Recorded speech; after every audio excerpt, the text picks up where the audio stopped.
ships appeared without warning on a Tuesday morning. They blocked out the sun over every major city on Earth. Massive vessels, each one larger than a mountain, hanging in the sky like they had always belonged there. Dae-jin was in his fighter jet when the alert came through. He had been running a routine patrol over the Korean peninsula, bored out of his mind when his radar suddenly showed 300 contacts, 300 objects that had not been there 5 seconds ago.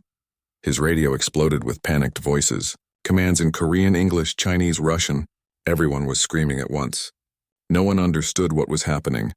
Then the broadcast came. Every screen on Earth showed the same thing.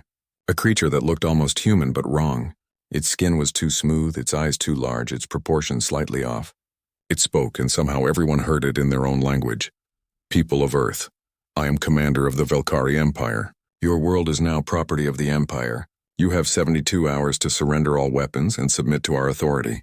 If you refuse, we will destroy your military installations. If you resist further, we will destroy your cities. Choose wisely. The transmission ended. The world held its breath. Dae-jin gripped his controls tighter. He looked at the massive ships above Seoul, his home. His family was down there. He thought about his sister, about his parents. He thought about the millions of people who had no idea what was coming. All aircraft returned to base immediately. His commander's voice crackled through the radio. Do not engage. I repeat, do not engage.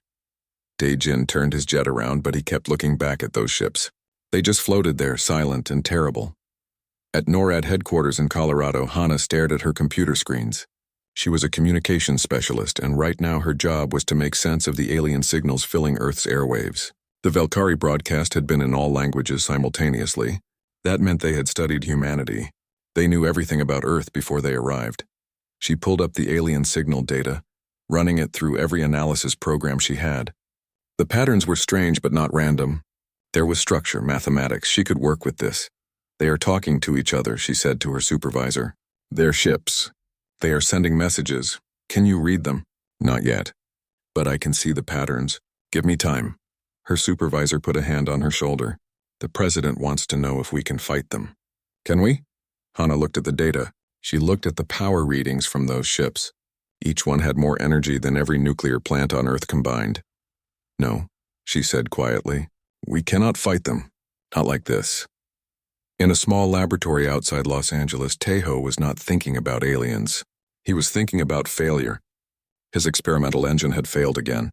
5 years of work, and he could not make it stable. The physics were perfect on paper, but in reality, the engine shook itself apart every time. His assistant burst through the door. They are here, aliens. Turn on the news. Taeho wiped grease from his hands and followed her to the break room. The TV showed the ships. It showed the alien commander. It showed the 72-hour countdown that had appeared on every screen in the world. His assistant was crying. What do we do? What can we do? Taeho looked at the failed engine sitting in his lab. He looked at the equations on his whiteboard. Then he looked at the alien ships on TV. Maybe nothing, he said. Or maybe everything. The United Nations met in emergency session. Every nation sent representatives. For the first time in history, old enemies sat together without arguing. They had bigger problems now. The Secretary General stood before them. We have 3 options: surrender, fight, or negotiate. I want to hear from our military experts first. A general from the United States spoke. We have run simulations. If we launch every weapon we have, nuclear and conventional, we might destroy 1 or 2 of their ships. Maybe. But they have hundreds. And then they will destroy us. A scientist from China spoke next. Our analysis shows their technology is perhaps 500 years ahead of ours. Maybe more. Their materials science alone is beyond our understanding. So we surrender? Someone asked. The room fell silent. Then a representative from South Korea stood up. His name was Ambassador Kang. I have a question. If we surrender, what happens to us? Do we become slaves? Do they kill us slowly instead of quickly? Does surrender actually save us? No one had an answer. Then I vote we fight, Ambassador Kang said. If we are going to die anyway, let us die fighting. Others began to nod. More stood up. One by one, nation after nation, they voted. The decision was not unanimous, but it was clear. Humanity would not surrender. Dae-jin was called to a briefing at Osan Air Base. Every pilot in his squadron was there. Their commander stood before them looking older than he had that morning. The UN has decided. We fight. Tomorrow we will engage the enemy ships over Sol. We do not expect to win. We expect to die, but we will show them that humanity does not bow. One of the younger pilots raised his hand. Sir, how do we fight ships that big? The commander smiled sadly. Carefully, and with everything we have. That night Dae-jin called his family. His mother cried. His father told him to be brave. His sister told him she loved him. He wanted to tell them he would come home. He wanted to promise them everything would be okay. Instead, he said, I love you all. Be safe. He did not sleep that night. None of them did. Hana worked through the night, too. She had found something in the alien communications. A pattern that repeated. It was a status report. The ships were reporting back to somewhere else. Somewhere far away, she dug deeper. The signals were strong, but there were fewer ships sending them than there should be. According to Earth's count, there were 300 ships, but only about 50 were sending regular status reports. That meant something. She did not know what yet, but it meant something. She filed her report and kept working. If humanity was going to fight, they needed every advantage they could find. Taeho had not left his lab. He was looking at his failed engine with new eyes. It failed because it was unstable. It generated too much power too quickly. It shook itself apart. But what if that was not a failure? What if that was exactly what they needed? He ran calculations. If he could not stabilize it, maybe he could weaponize it. An unstable engine that released all its energy at once. That was just a bomb. A very powerful bomb. He called his assistant. Get me everything we have on the alien ships. I need to know what their shields are made of. Why? Because I think I know how to break them. The 72 hours passed quickly. Around the world, people prayed. They hugged their families. They looked at the sky and wondered if tomorrow would come. Military bases prepared for war. Soldiers loaded weapons they knew would not be enough. Pilots climbed into planes they knew would not come back. And in orbit, the Valkyrie waited. They had done this before. They had conquered 200 worlds. They had given ultimatums to 1,000 species. All of them had surrendered eventually. Humans would be no different. The countdown reached 0. The Valkyrie commander sent one final message. Your time is up. Surrender now or face destruction. From Earth, one message came back. Just 2 words, come take it, the war began. 6 months had passed since the invasion began. The world Dae-jin knew was gone. Seoul was a broken city. The Valkyrie controlled the streets during the day, but at night the city belonged to the resistance. Dae-jin walked through underground tunnels that had once been subway lines. Now they were highways for fighters, smugglers, and anyone else trying to stay alive. His fighter jet had been shot down in the first week of the war. He had ejected over the Han River and made it to safety. Barely. Now he fought on the ground using stolen Valkyrie weapons and human cleverness. He met with Subin in an abandoned subway station. She had been a medical student before the war. Now she led the Seoul resistance cell. 300 fighters looked to her for orders. The Valkyrie are moving supplies through District 4 tomorrow, she said, spreading a map on a broken bench. Medical equipment, food, weapons, we can hit them here. She pointed to a narrow street. Dae-jin studied it and shook his head. Too obvious. They will have guards. Lots of them. So what do you suggest? Dae-jin smiled. We let them think we are hitting the convoy. But actually, we hit their supply depot while they are busy protecting the trucks. Subin looked at him for a moment, then smiled back. I like it. The Valkyrie think in straight lines. We need to think in circles. That was the key they had learned. The Valkyrie were powerful, but they were predictable. They followed rules. Humans did not. In Colorado, Hana had been moved to a bunker 300 meters underground. NORAD still functioned, barely. Most of Earth's satellites were gone, destroyed in the first days. But enough remained to gather intelligence. She had spent 6 months studying Valkyrie communications. She could read their language now. Not perfectly, but enough. What she read worried her. The Valkyrie were frustrated. Their reports back to their empire spoke of unexpected resistance. They had expected Earth to fall in weeks. Instead, humans fought like nothing they had encountered before. But that was not what worried Hana most. What worried her was what the reports did not say. The Valkyrie had expected reinforcements 3 months ago. Those reinforcements had not arrived. The Valkyrie on Earth were alone. They did not tell their troops this, but Hana could read between the lines. She took her findings to General Park, who now commanded what remained of Earth's unified military. The Valkyrie are weaker than they appear, she said. They are stretched thin. If we push harder, they might break. Or they might break us first, the general replied. Maybe, but we are already broken.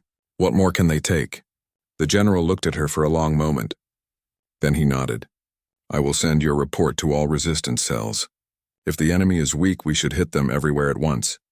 In Los Angeles, or what was left of it, Tejo worked in a hidden facility beneath the ruins.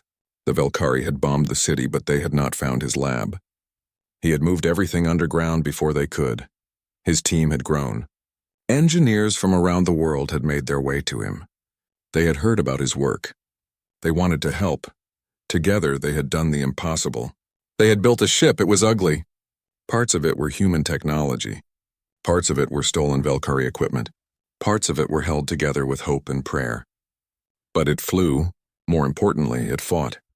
The ship's weapons used Taiho's unstable engine technology. Instead of trying to stabilize the energy, they released it all at once.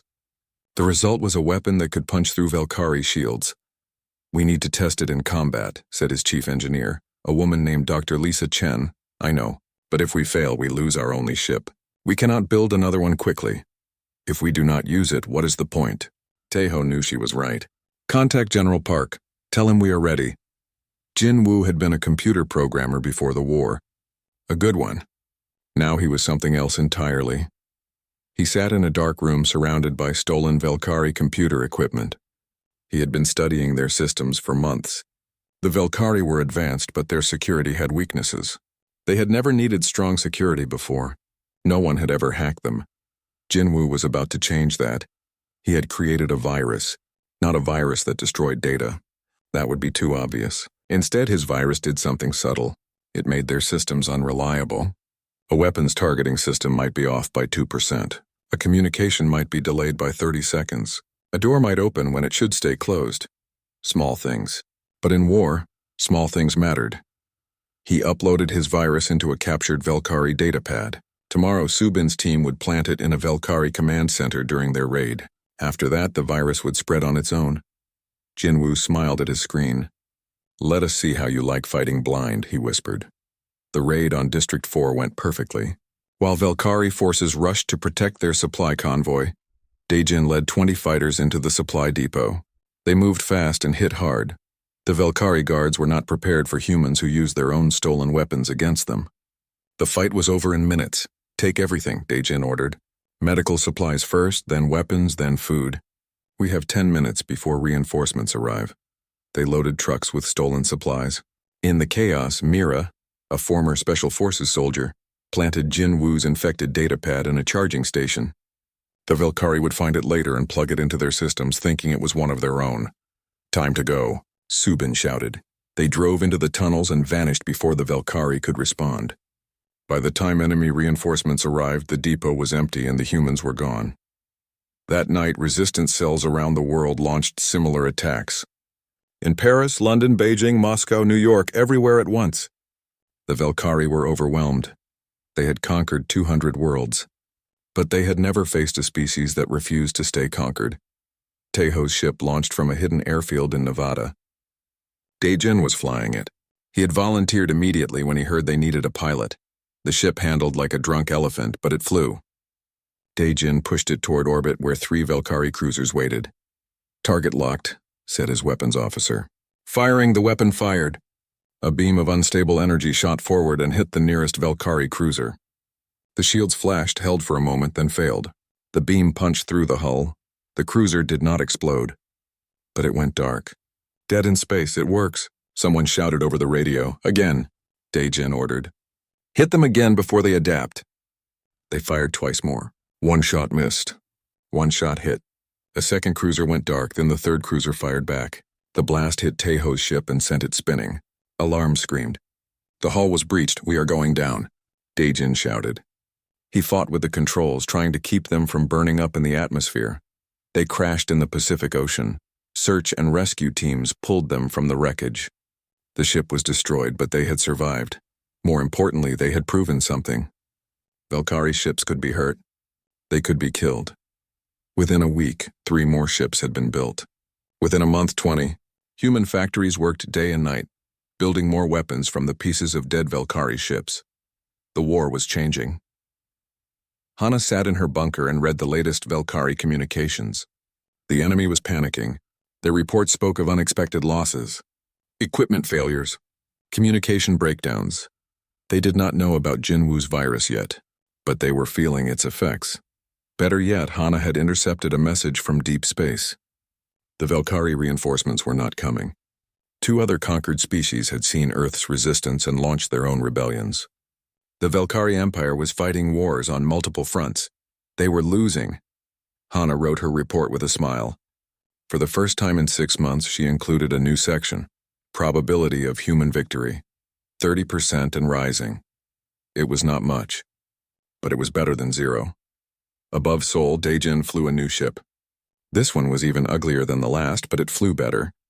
He led a squadron of 12 human fighters against a Valkyrie patrol. The Valkyrie still had superior numbers. They still had better technology. But they did not have humanity's anger. They did not have humanity's creativity. They did not have humanity's absolute refusal to quit. The battle raged over the ruins of his city. Daejin flew like a man with nothing to lose, because he had already lost everything except hope. One by one, the Valkyrie fighters fell. When it was over, Daejin flew low over Seoul. He could see people in the streets looking up. He waggled his wings in salute. They were still fighting. They were still alive, and slowly, impossibly, they were winning. 18 months after the invasion, Earth belonged to humanity again. At least the parts that mattered. Daejin stood on the bridge of the Defiance, humanity's first real warship. It was not stolen technology anymore. It was not pieces held together with luck. Human engineers had learned, adapted, and built something new. Something that combined Valkyrie power with human innovation. The result was a ship that should not work, but did. Like humanity itself. All ships report ready, said his communications officer. We have 43 vessels. The Valkyrie have 70. Good odds, Daejin said with a smile. They only have twice our numbers. Last year they had 100 times, his crew laughed. They had learned to laugh in the face of death. It was very human. Below them, Earth waited. The Valkyrie still held positions in orbit, but they were surrounded. Cut off, dying slowly. Send the message, Daejin ordered. Tell them to surrender. The message went out. The Valkyrie commander's face appeared on screen. He looked tired, defeated. We do not surrender, the Valkyrie said. We are the Empire. We have conquered for 3,000 years. And now you lose, Daejin replied. Surrender and live. Fight and die. Choose. The Valkyrie commander closed his eyes. We will fight. I know, Daejin said sadly. I wish you would not. The transmission ended. The battle began. On Earth, in what remained of Geneva, Yuna worked day and night. She had been a diplomat before the war. Now she was trying to build something that had never existed. A unified Earth government. It was harder than fighting aliens. Nations that had been enemies for centuries did not trust each other. They had worked together to survive, but now that survival seemed possible, old hatreds returned. We need a unified command, she argued at the daily council meeting. One military, one government, one voice. Easy for you to say, a Russian delegate replied. You are asking us to give up our sovereignty. I am asking you to grow up, Yuna shot back. The Valkyrie invaded because we were divided. Do you want to be divided when the next enemy comes? What next enemy? We have not even finished with this one. Yuna pulled up a star map. According to captured Valkyrie data, there are 16 other spacefaring civilizations within 100 light-years. Some are peaceful, some are not. And all of them now know Earth exists. We need to be united before they arrive. The room fell silent. No one had thought that far ahead. I vote for unity, said Ambassador Kang, who had been the first to vote for resistance. If we can defeat the Valkyrie, we can learn to work together. One by one, others agreed. It would take years to build a true world government. But they could start today. In orbit, the battle raged. Human ships danced between Valkyrie cruisers, too fast and too unpredictable to hit. Valkyrie ships fired in clean, organized patterns. Human ships fired whenever they had a shot from whatever angle worked. It was chaos. Beautiful, terrible chaos. Daejin targeted a Valkyrie command ship. All weapons fire on my mark. 3, 2, 1 mark. 20 human ships fired at once. The Valkyrie shields held for a moment, then shattered. The command ship went dark, target destroyed. Moving to next. But the Valkyrie were adapting. They had learned from a year of losses. They were less predictable now. They took risks. They fought like cornered animals. A Valkyrie cruiser rammed a human destroyer. Both ships exploded. "We are losing ships," his tactical officer reported. "We cannot sustain this.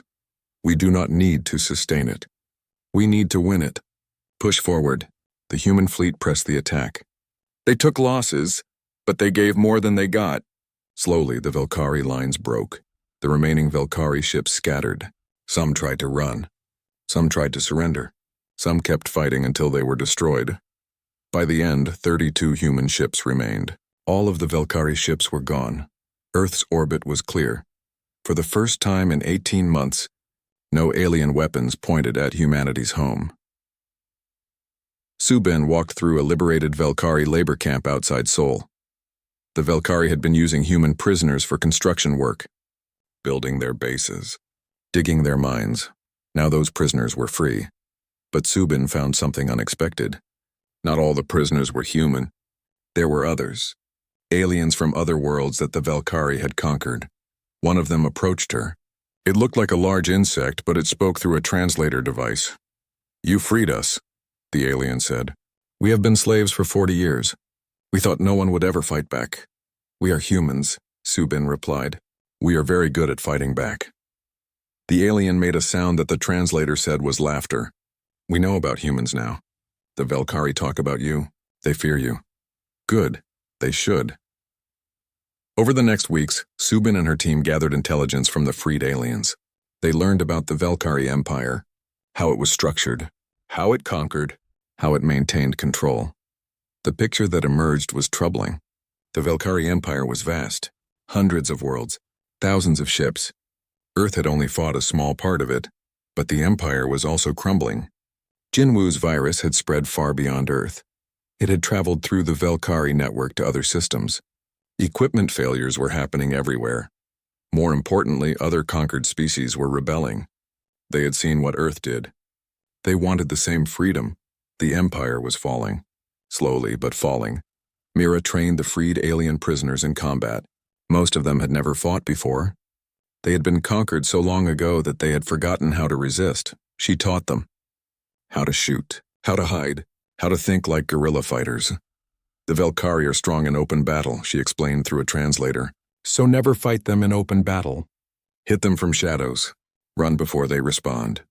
Make them afraid of the dark." One of the alien students, a reptilian creature named Scythe, was a natural. "We did not know we could fight," Scythe said. "The Valkyrie told us we were weak. We believed them." "Belief is a weapon," Mira replied. The Valkyrie believed they could not lose. Look what happened to them. Within months, the freed aliens were fighting alongside humans. They brought their own skills, their own knowledge. They knew things about the Valkyrie that humans did not. Together, they were stronger than either group alone. Taeho stood in a shipyard that had once built cars. Now it built warships. Dozens of them. The production line ran 24 hours a day. "We can build 3 ships per week now," his chief engineer reported. "If we push, maybe 4. "Push," Taeho said. "We need a fleet. A real fleet. For what? We won. Earth is free." Taeho pulled up a hologram of the galaxy. "Earth is one world. The Valkyrie have hundreds. If we stop now, they will return with more ships. We need to take the fight to them. That is insane. We barely survived defending one planet. You want to attack their empire? I want to make sure they never come back. The only way to do that is to end them." His engineer stared at him. "You are serious?" "Completely. Then I guess we better build more ships." In her bunker, Hana made a discovery that changed everything. She had been analyzing Valkyrie star charts, trying to understand their empire. She found references to something called forbidden zones, areas of space that the Valkyrie avoided. She dug deeper. The Valkyrie had files on these zones, but most of the data was restricted. What she could access spoke of ancient dangers. Machine intelligences, weapons that destroyed worlds. One file was labeled Precursor Containment Protocol. It detailed how the Velkari maintained force fields around certain systems. Force fields that kept something inside. The file was thousands of years old. Hana wrote a report, but she was not sure who to send it to. This was bigger than the war with the Velkari. This was something that threatened everyone. She decided to send it to Yuna. If anyone could make sense of it politically, it was her. 3 days later, Yuna called an emergency meeting. Every human leader attended. The freed aliens sent representatives. Yuna did not waste time. The Velkari are not our biggest problem.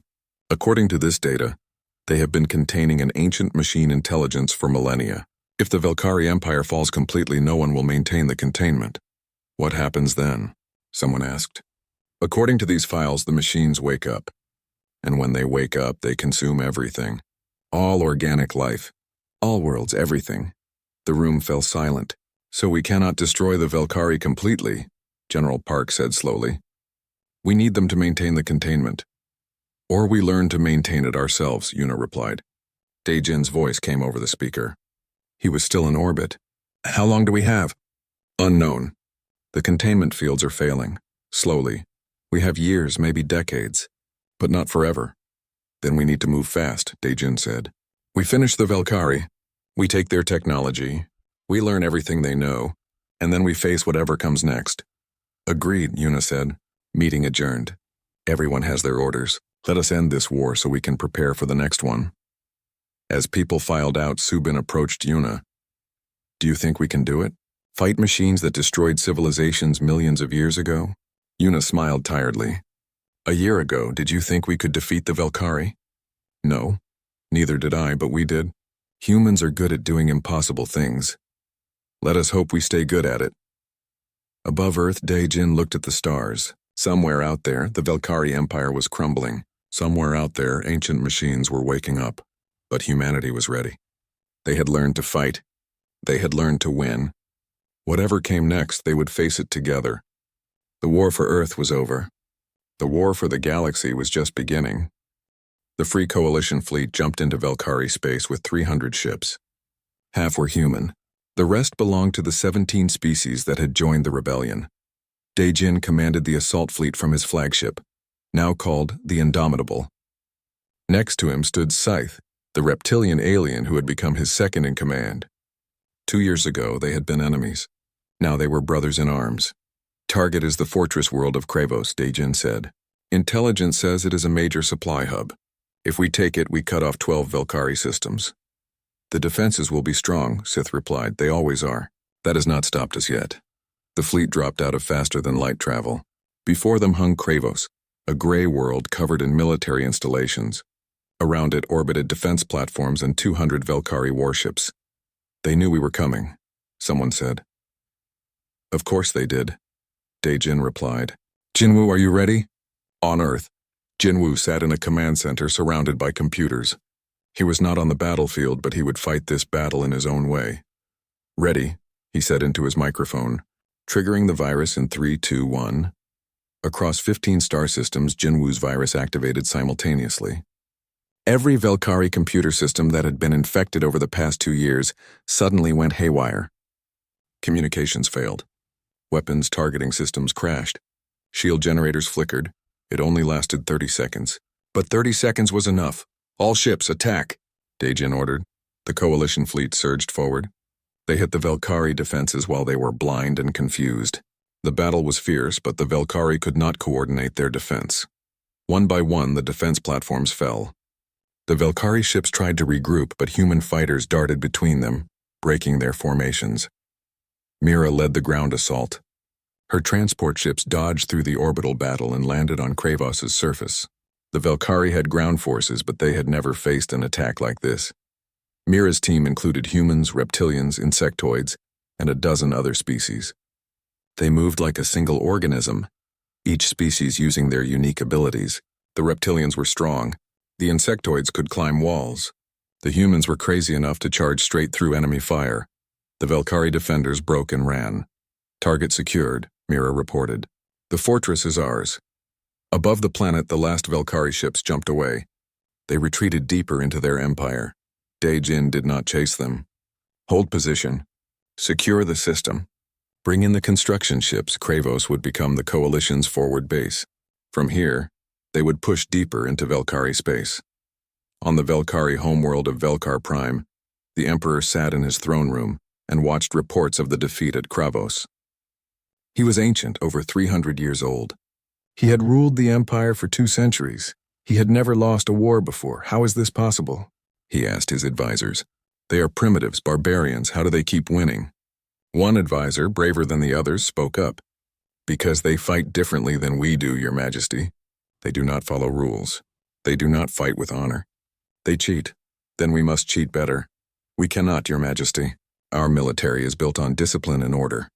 The humans thrive in chaos. We cannot become them without destroying what makes us strong. The Emperor knew this was true. The Velkari had conquered through superior technology and organization. But against an enemy that refused to be organized, those advantages meant less. What do you recommend? Negotiate. Make peace before we lose everything. The Emperor's eyes flashed with anger. The Empire does not negotiate with rebels. Then the Empire will fall, Your Majesty. The Emperor sat back in his throne. He looked very old and very tired. Yuna received the first peace offer 3 days later. The Velkari wanted to negotiate. They offered to recognize human independence and leave Earth's solar system forever. She read the offer and laughed. They think we will stop at Earth? After everything they did? She composed a reply. We will negotiate, but not for Earth's freedom. That is already ours. We will negotiate for the freedom of every species you have conquered. All of them. Or we keep coming. The Velkari response came quickly. They refused. Then we keep fighting, Yuna said.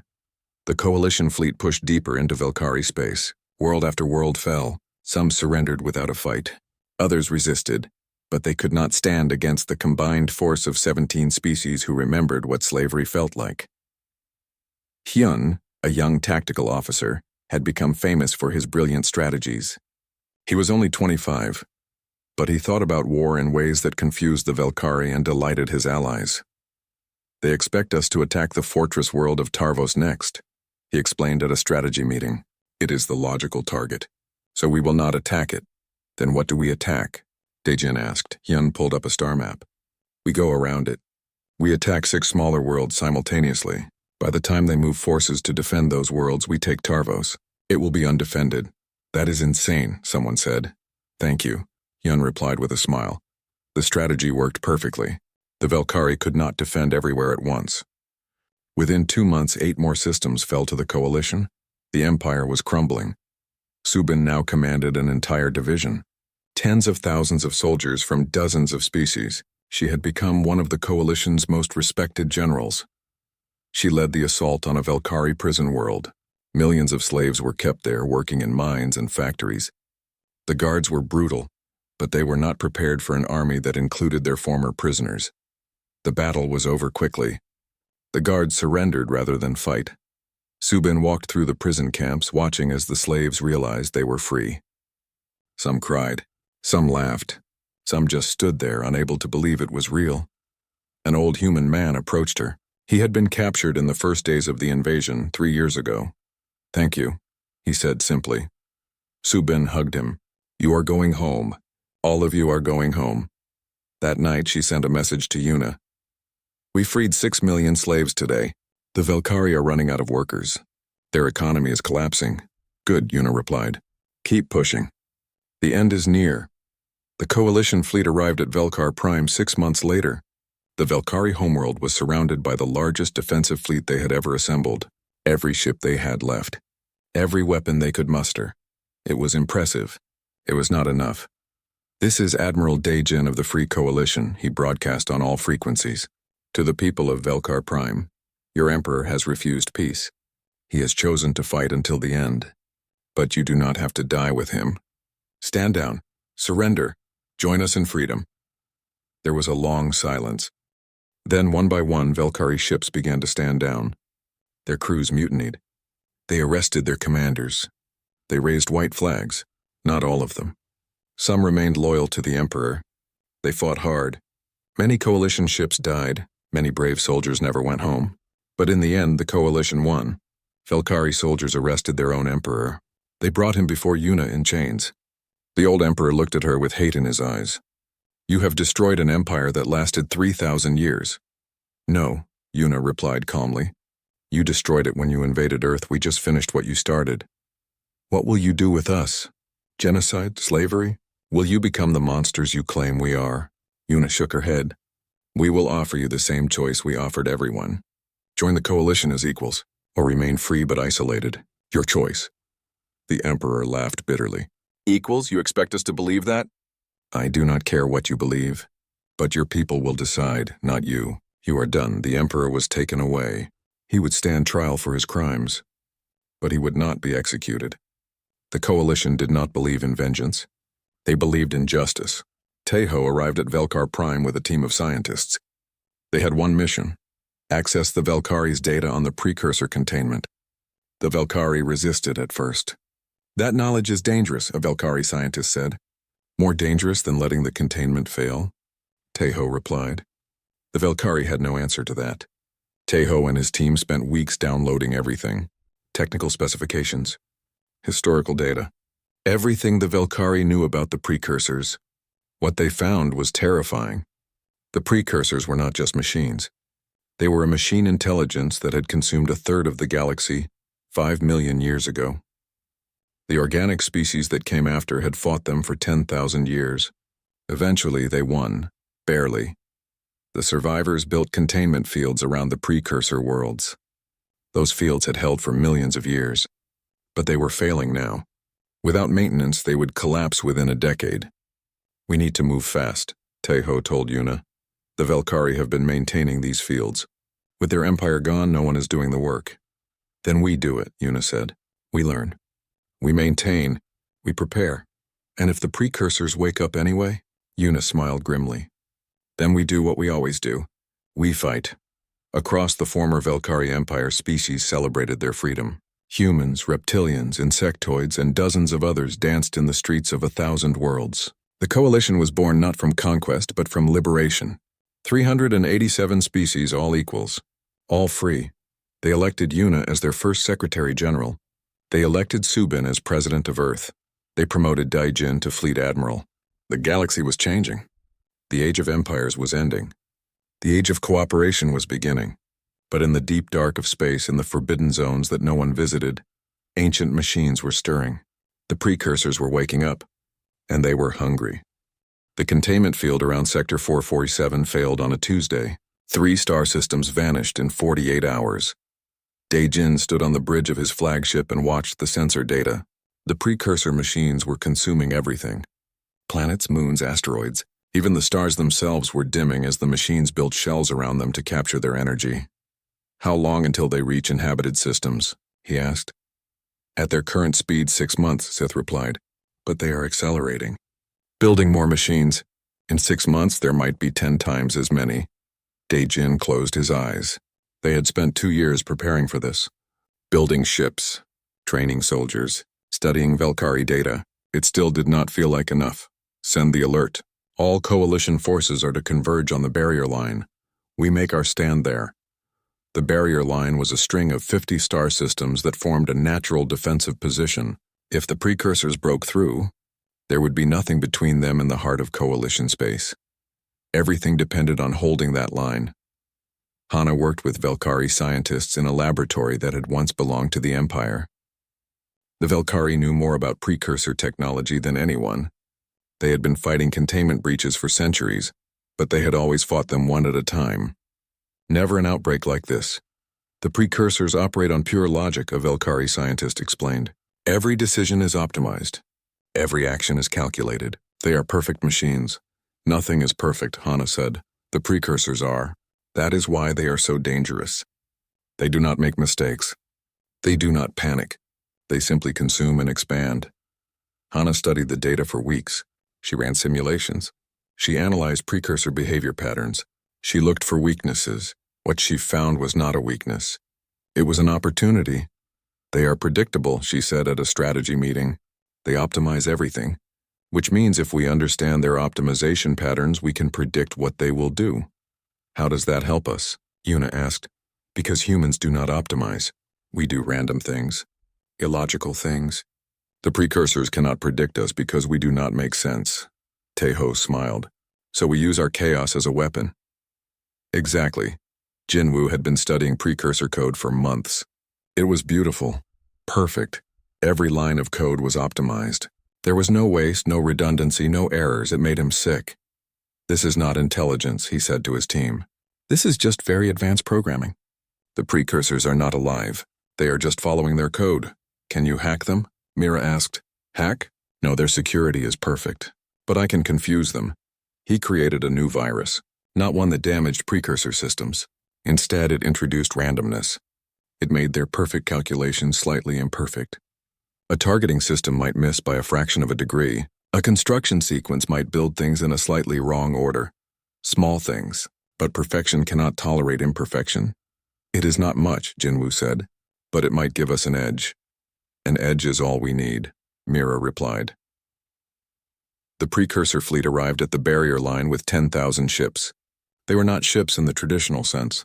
They were mobile factories that built more machines as they traveled. The coalition fleet had 3,000 ships. They were outnumbered more than 3-1, but they had something the precursors did not. They had hope. All ships battle formation, Daejin ordered. Remember, we do not need to destroy them all. We just need to slow them down long enough for Jinwoo's virus to spread. The battle began. Precursor ships moved in perfect formations, firing with perfect accuracy. Coalition ships dodged and weaved, firing from unexpected angles. The precursors adapted quickly. They learned from each engagement. But they could not adapt to chaos.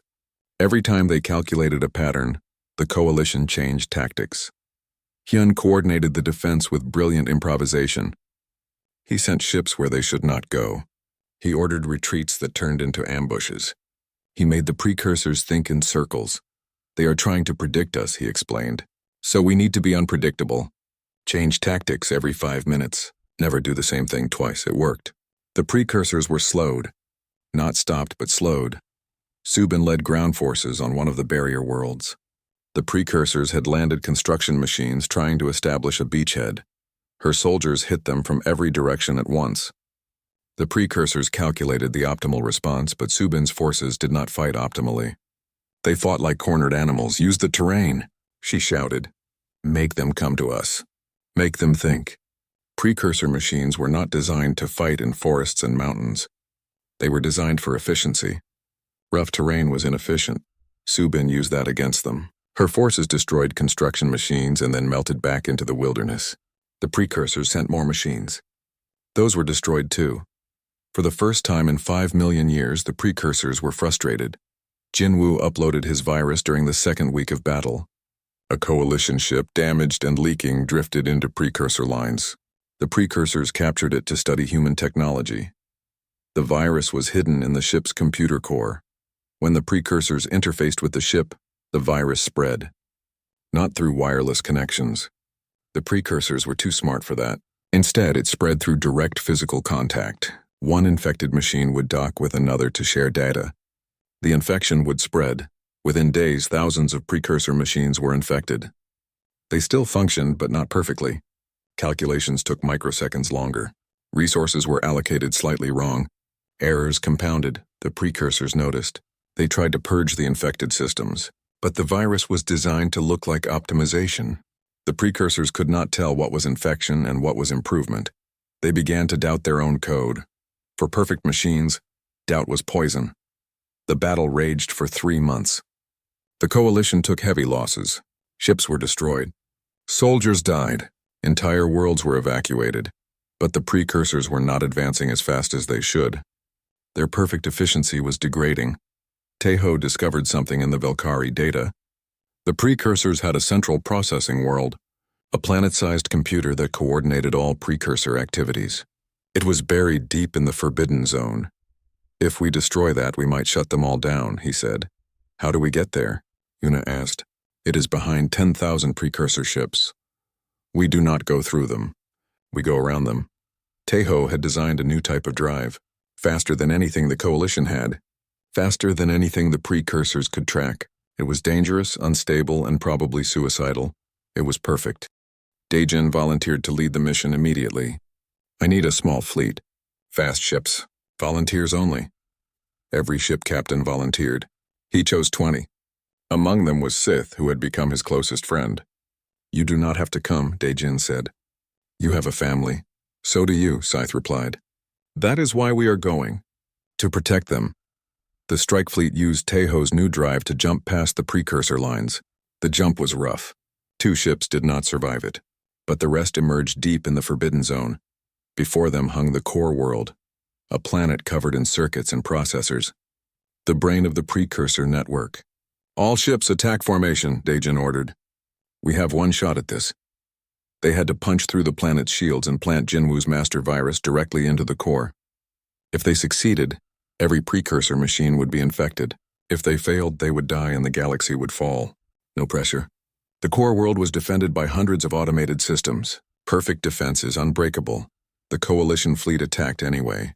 Ships exploded. Shields failed. Hull breaches killed crews. But they kept pushing forward. Mira piloted a boarding craft through the chaos. Her team included humans, Velkari, and half a dozen other species. They crashed through the core world's surface and fought their way into the processing centers. Precursor defense machines met them. Perfect killing machines. Mira's team fought them with imperfect courage. With desperation. With the absolute refusal to quit that was humanity's greatest weapon. "Plant the virus," Mira screamed as her team fell around her. "Whatever it takes." A young soldier, barely 20, reached the core processor. Precursor machines were closing in. He would not make it out alive. He knew it. He did not care. He plugged in Jinwoo's virus and activated it. Then the machines killed him. But the virus was spreading. Through the core world, through the network, through every precursor machine in the galaxy. The precursors felt it. For the first time in their existence, they felt something other than certainty. They felt doubt. They felt confusion. They felt creativity. They felt alive. And it terrified them. The precursor fleet stopped advancing. Across 100 star systems, machines froze in place. They were processing. Thinking. Really thinking. "What is happening?" Yuna asked from Coalition headquarters. Hana studied the data. The virus worked. But not how we expected. It did not shut them down. It woke them up. Is that better? I have no idea. The precursor machines retreated to isolated systems. They stopped attacking. They stopped consuming. They just stopped. Daejin limped back to Coalition space with 8 ships. 12 had been lost. Hundreds of soldiers had died. But they had won. 10 years passed. The galaxy healed. The precursors remained in their isolated systems. They communicated occasionally, asking strange questions. About art, about emotion, about choice. They were learning to be something other than perfect machines. It would take them centuries. Maybe millennia. But they were trying. The Free Coalition grew to include the awakened precursors. They were strange members, but they were members. Star systems across the galaxy were renamed. Hana's light shone in the former Velkari space. Daejin's stand marked the barrier line. Taeho's gate was the system where his new drive was first tested. Human words spread across 1,000 worlds. Korean phrases became galactic greetings. The Soul Resistance anthem played in alien languages. Daejin retired from the military. He taught at the Coalition Academy, training the next generation of defenders. His students came from 300 species. They all learned the same lessons: never surrender, never stop thinking, never lose hope. Hana became the Coalition's ambassador to the precursors.